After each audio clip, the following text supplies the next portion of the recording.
My name is Domenic Calabretta, partner at Hall Chadwick. Hall Chadwick is a full-service accounting and corporate recovery firm.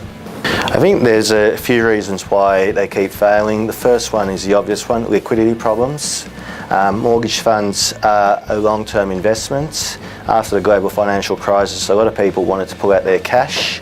Because of the type of investment that mortgage funds invest in, it's not a short-term investment, and therefore there is a mismatch between people wanting to take out cash versus realising the asset. The second issue is high-risk lending. That's one of the major problems that the industry has faced. A few mortgage pool funds have provided lending to low doc loans, development loans, and they're high-risk lending investments. The main problematics encountered with these funds is disclosure problems. A lot of the mortgage funds aren't disclosing full information to its investors, and therefore investors aren't fully educated or have no full knowledge of what their money has been put into.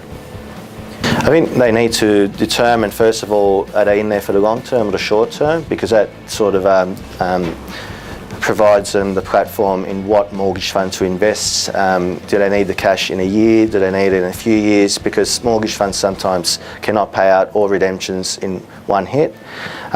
Secondly, they need to determine what type of asset the mortgage fund is lending against. As I said, is it a high risk asset, such as development loans, second mortgages, etc. Also, they need to determine whether there's a bank that's lent to the mortgage fund.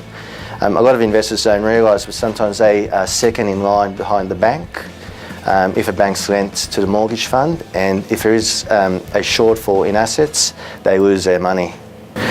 The contributory mortgage model, it's good because it provides investors full disclosure in what they've invested in, rather than having a pooled fund where their money is diversified into various asset classes.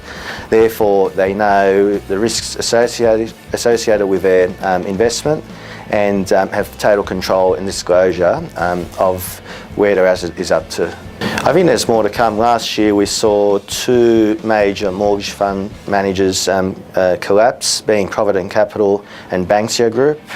I think ASIC and the public will want answers, and there still needs to be a clean out in this industry.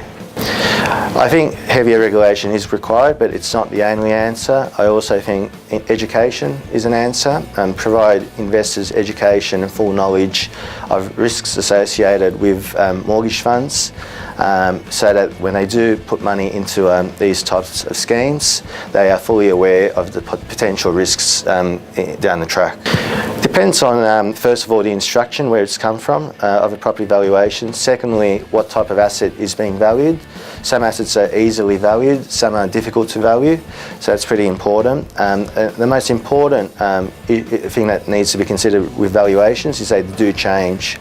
A property valuation which was done 4 years ago isn't necessarily going to be correct today, so people need to be aware that valuations do change, and I think this is one of the major problems that mortgage funds are encountering, is that they're relying on old valuations and not impairing their assets based on today's value.